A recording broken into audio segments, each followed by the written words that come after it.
What's up, guys? So it's just me. Obviously, I'm doing this in my podcast setup. I have my mic right here in the background. But today I decided to make a video of the Gators 2020 season recap. I know I'm a little bit late because the season ended quite a while ago, but I've just been kind of doing stuff. Obviously, the Jags podcast, Big Head Chat. Go watch that if you haven't already. And I've been making other videos too. But I just wanted to give you guys some content, and I thought this would be something I should do that I haven't done yet.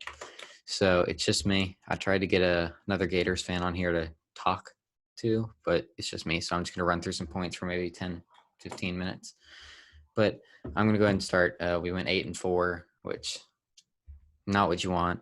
We lost 4 games straight. That includes the playoff game. I mean, the Cotton Bowl. We had no playoffs. We made the Cotton Bowl. We lost it. Obviously, you guys saw my post game reaction to that.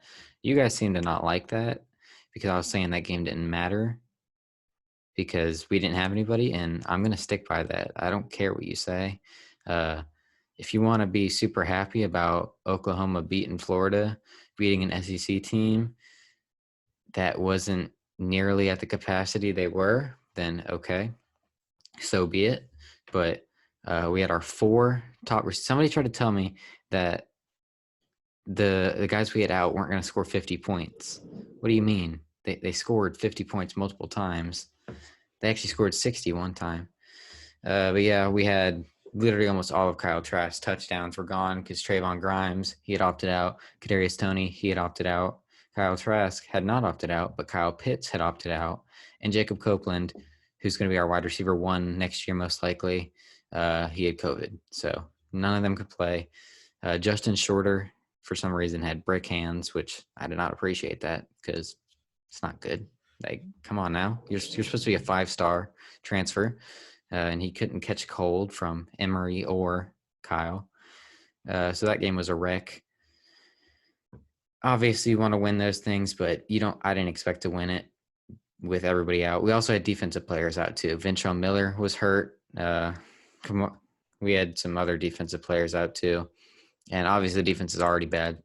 But yeah, Ventrell Miller, our best defender, was out with an injury, and some other guys that you guys probably won't even know if you're not a Gators fan necessarily, but they were important to the defense to keep us from giving up 60 every game. So yeah, that's that. It's a disappointing season in the end, but SEC championship game loss, that one was really heartbreaking just because if we win that, we're in the playoffs. I don't care about this lighting that's better. I didn't like that lighting. I have an old lamp right next to me. That's my lighting. I don't have the best lighting, but yeah, the SEC championship game, that was heartbreaking, especially for me. You guys saw the live finish. It was sad. Like, and it's crazy. So many things happened in that game that had it been slightly different, and it's not even like if you make this throw and you win the game. No, it's if you make this decision that's consistently made, and you're supposed to be a great coach. Like, I'll give you one example. The biggest example that I think cost us the game at the end on the 2-point conversion that we did complete that made it a 6-point game, but we used a timeout. We used our second timeout, so we only had 1 left, which gave us the ball back with 20 seconds instead of a minute. Kyle Trask was one of the best quarterbacks in the nation in the 2-minute drill. If you give him a minute in that offense to go down the field and score and win the game, they're doing it. But 20 seconds, obviously, it didn't happen. 20 seconds is not enough for anybody to do that. I don't care who you say. That's just magic. So that was also heartbreaking because if we had that 1 more minute and we scored, we win. Kyle Trask possibly wins the Heisman because that'd be his Heisman moment.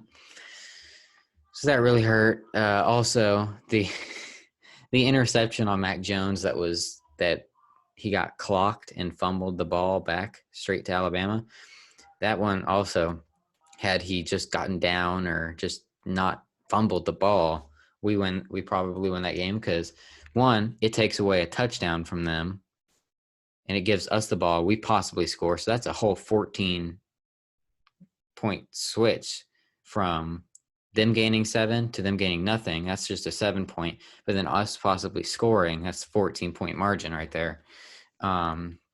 Which obviously that this one's more of a reach than the other one. But like, come on now. Come on. Why? How do you?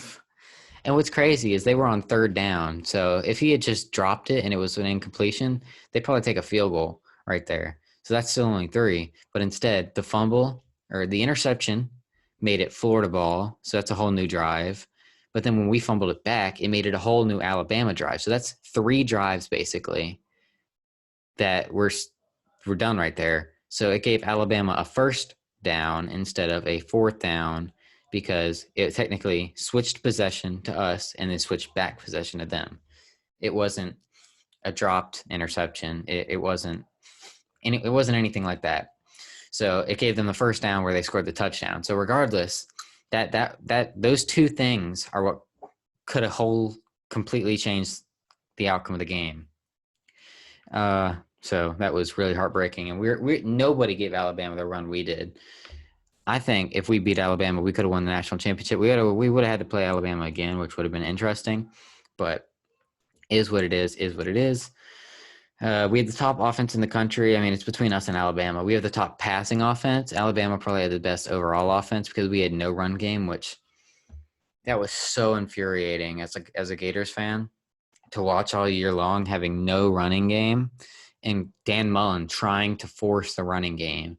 He'd hand the ball off, like times where it's like just throw it every down.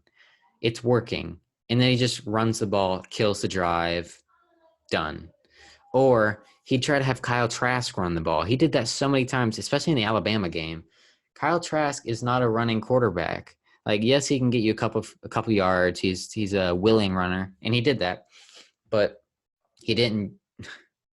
He's not what you want to run the ball. I get you want to run the ball with your quarterback, but at least put Emory in because Emory was the best non-running back runner per PFF this year.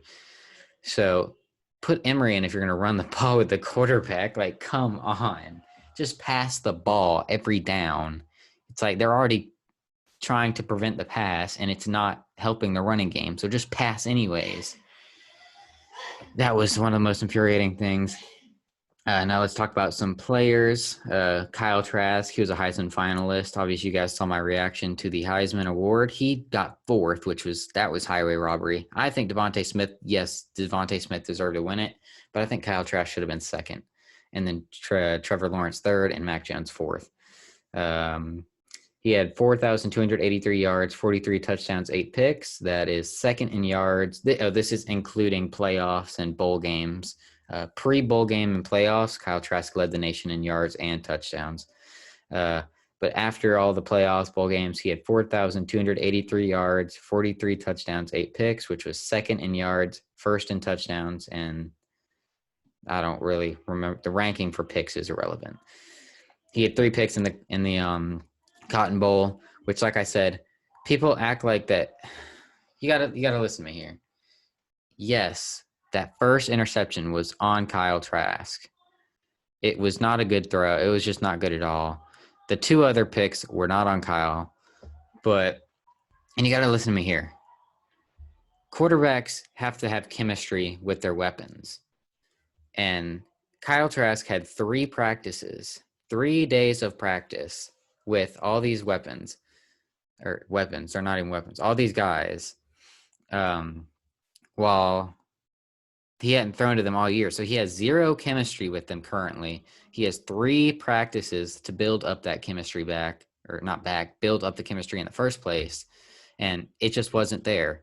Receivers weren't running routes like Cadario Stone, Trayvon Grimes, Kyle Pitts, Jacob Copeland would. Guys weren't catching the ball like they would. And guys weren't attacking the football. Like, there were plays like to the interceptions. If you just watch the receiver, they're just standing there staring at it. As a quarterback, you're supposed to, the second pick, he got his arm hit, but you got to come back to the football. The wide receiver is supposed to help the quarterback sometimes, and they didn't. They just stared at it and kind of went. And it is what it is. I don't think that game really matters as much to show you who Kyle Trask is. Just go watch the Arkansas game. That's who Kyle Trask is. The Georgia game. That's who Kyle Trask is. Or even the Alabama game, because he was good in the Alabama game. Watch those games. That's who Kyle Trask is. And that's just an NFL draft note. Because everybody, for some reason, thinks Kyle Trask went from a first rounder to a fourth rounder, all because of the Oklahoma game, which when is he ever going to play without his top four guys? You don't practice consistently throwing to your fifth option, your sixth option, your seventh option. There were guys on the field playing wide receiver I hadn't even seen all season. We had a third string quarterback playing wide receiver. That's how much of a train wreck that was with weapons. There was like a combined at least 5 or 6 drops in that game from passes between Trask and Emory, and it was not good. I feel bad for Kyle Trask. If he had opted out, he'd be nearly a consensus first rounder or early second rounder. But for some reason, recency bias, and that game did not do him any good to the view of people. But that is what it is. Now let's move on to Kyle Pitts. He won the award for the best tight end in the country. He has 770 yards and 12 touchdowns, while also not playing 4 games. Those 4 games, he had the concussion because, well, 3 of those he had a concussion from getting absolutely slaughtered over the middle of the field by a Georgia player who was rightfully so ejected. And I think he would have broke 1K. He probably would have. He might have been in the position that Devontae Smith was winning the Heisman had he not missed those 4 games. Because 4 games, Kyle Pitts had like 8 touchdowns in 3 games. So he'd have 20 plus touchdowns and over 1,000 yards as a tight end. He might have won Heisman, or he might have been a Heisman finalist. And if he played in the LSU game, we beat LSU, and we'd probably make the playoffs if we beat LSU or Alabama. Those 2 games both could have made us playoffs because of how we played Alabama. If we had beaten LSU, they probably put us in over Notre Dame. But if we beat Alabama, just straight up, they got to put us in because nobody else could do that, and obviously we did it. So Kyle Pitts, he was so dang good. Probably one of the best college tight ends obviously the best I've ever seen live, but he's probably one of the best college tight ends ever, one of the best NFL prospect tight ends ever. And I'm so glad he was part of our team. He helped us recruit Eric Gilbert. I already talked about it in another video. Go watch that. But I love Kyle Pitts. I have his jersey. I have Kyle Trask jersey, obviously. You guys have seen that. Then Cadario Stone. He was our best receiver on the field. He had 984 yards and 10 touchdowns. Dude, this dude's an alien. The way he runs, his shiftiness and all that is just beyond me. I don't know how he does it, but it works. And he doesn't drop the ball. Like, he had 3 career drops, and he had all 3 of these guys. I mean, Kyle Pitts had less the breakout season than the other 2, but Kyle Trask and Cadario Stone went from everybody thinking they're bad. Like, Cadario Stone was just a gadget player in years prior, and this year he was a complete receiver plus had that gadget ability. And then Kyle Trask was obviously a Heisman finalist when PFF ranked him as like the 40-something starting quarterback preseason, which hold that L, PFF. But yeah, Cadario Stone, he was so good, so electric. Some of the plays, like, he's got 4 defenders all on him, and he somehow pops up and scores a touchdown. That was in the Missouri game. Or in the South Carolina game, he runs straight through 4 defenders and just nobody takes him down, and he runs touchdown. Dude's electric. Dude's a playmaker. Whoever gets him in the NFL is going to be so happy. But those are the 3 main guys on the team that I wanted to speak about. Trayvon Grimes and Jacob Copeland, they both had good years too, but those are the 3 main guys. Now let me talk about Dan Mullen. A lot of people have mixed feelings on him. So do I. I think as a play caller and an offensive mind, Dan Mullen's a genius. And I think he's a great head coach. But I think his downfall is on his leadership. Because, for example, the LSU game, if you watched the whole week prior or just watched how he played, nobody was prepared. Everybody clearly thought that was going to be a free win. And during the week, Dan Mullen had been talking about playoffs, which you got to keep your head in the game for LSU. not the playoffs, nothing else. This is not a free win. This is a rivalry game. I don't care how bad they are this year. And obviously, we didn't come to play, and we got beat. That's on Dan Mullen right there. And Dan Mullen sat Kyle Pitts. I get what you're doing trying to keep Kyle Pitts healthy, but come on, you sat your best player clearly because it's LSU, and they're not good this year. So Dan Mullen, his downfall comes to his leadership, and obviously he's making excuses all year, which I was saying like after the Texas A&M, he wanted a full stadium, didn't like that. Or him saying after the Cotton Bowl that it was basically a practice game. That's not the Gator standard. Obviously, that's basically what he was doing, but that's not the Gator standard. You want to try and win the game.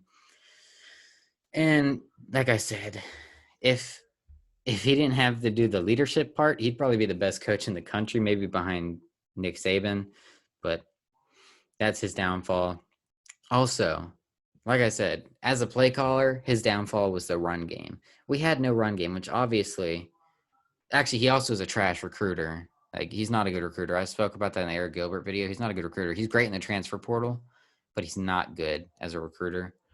But yeah, and he tries to run the ball. He loves running quarterbacks, and Kyle Trask was probably holding Dan Mullen what Dan Mullen wanted to do back just because he couldn't run. That's why I think Emory Jones is going to be really good next year because Dan Mullen loves his quarterbacks who can run. Dak Prescott, Tim Tebow. I can go on. Felipe Franks even. But yeah, I think that mix of Kyle Trask and Dan Mullen was kind of interesting because Dan Mullen likes running quarterbacks. And he just tried to run the ball with their running backs. Like our offensive line wasn't as good as some people try to give it credit for. Gene Delance, 56. If I ever see him touch the field again as right tackle or any position, I will scream. He was the worst right tackle I've ever seen play in any game, and he did it every single game. Like he was the guy on the offensive line who was causing everything to cripple. But yeah, the offensive line was not the best run blocking. The running backs just weren't the best. Obviously, I think that's going to change because we got DeMarcus Bowman, Lorenzo Lingard, Naquan Wright's going to be no longer a freshman. So I think the running game is going to be completely different next year. But this past year, he tried to force the running game when it just wasn't going to work. He just needed to pass the ball almost every single down. Obviously, you want to run the ball sometimes, but we just couldn't. So those were the Dan Mullen downfalls. So I'm still kind of neutral on Dan Mullen. If we don't win or if we don't make it to the SEC championship game next year, I think he could be gone. But if we make it and get embarrassed, I think the same could go. All right, we got to win the SEC, man. He's never won a division before. That's the biggest thing against him. Like, come on, Dan Mullen. You got to take that next step. We're getting there. Come on, you got to do it now. You've been given the years. Now let me talk about Marco Wilson. You guys know in my reaction to the LSU video, the Marco Wilson, you moron. My friends still send me the video all the time. Yeah, Marco Wilson is probably the worst Florida cornerback in decades, if not the worst ever, because obviously he was terrible as a cornerback on the field. He was getting beat left and right. I could not stand seeing him on the field. I was throwing fits after fits seeing him on the field. And then the one time he makes a good play, gets that stop, the tackle, he throws the shoe 20 yards downfield, which it's like, come on, bruh. What are you doing? Like, I'm so glad he's going to the NFL and I never have to see him touch the Gators field ever again. His dad's a joke. His dad's like trying to attack the Florida fan base for attacking a kid or whatever. It's like, shut up, bro. This dude ended our season. I mean, people try to say it should have never come down to a shoe throw. I do not care. If that shoe throw does not happen, Florida wins the game. Florida goes to the playoffs. It's that simple. I don't care about anything else. All that, it shouldn't have to come down to one play. I don't care. If that one play can change the game, then that one play can change the game. That's my mindset. Every play matters. So, yeah, we should have won that game, but Marco Wilson decided to throw a shoe. And I'm a Marco Wilson hater. And if I see him in real life, I might puke. But Yeah, let's go on to the rest of the defense. It was bad. It was bad, bad, bad. The only good players on there were Elam, Ventrell Miller, and some D linemen, which that's about it. The secondary was awful. They literally Elam was the only good player in the secondary, and one good cornerback is not going to make up for two bad safeties and two other bad corners, which that's going to change next year when we get Jason Marshall and Kyer Elam to be a duo. Oh my gosh, I cannot wait. But the defense was horrendous. Obviously, they were giving up touchdown after touchdown. They were giving yards after yards. They were getting beat, deep play after deep play. Like, that is not an SEC defense. Maybe it has to do with the fact that they hadn't gotten an offseason, because Todd Grantham, I wanted him fired. But if we're honest here, we've had good defenses in the past with Todd Grantham. It's just for some reason, this year was the outlier. The year we get an electric offense is the year we get a terrible defense. And I think that has to do possibly with the fact that there was no offseason to prepare. But still, Todd Grantham should have been fired, but he wasn't. Secondary coaches were fired and other stuff. But that's a mess. This defense better be better next year. Otherwise, I want Grantham to never step foot in the state of Florida. I don't care if, not just Gainesville. I want him to step foot in Florida, the whole state. Like, I don't appreciate that. But yeah, this is my personal recap. I don't think I missed any points. I think I kind of hit on everything. Obviously, I kind of spoke around the LSU game. That game was a train wreck, but that's the game that got my channel kind of going. So I'll take that at least. But my pain is immeasurable. My day is ruined. Well, it's not ruined currently, but it was. Like, that was. I was so mad, bruh. It was a wreck. But yeah, hope you guys enjoyed this video. Make sure to leave a comment, subscribe, like the video, watch my other podcasts for the Jags, watch my other YouTube videos. I make a playlist for everything. I have my reaction playlist. I have my other videos, which this is going to be another video. I have my podcast videos. And yeah, and I have my vlogs that I used to do, which I'm still going to make vlogs occasionally. Not really as often as I used to and as random as I used to. It's going to be certain things. Yeah, hope you guys enjoyed this video, and I'll see you guys next time. Go Gators.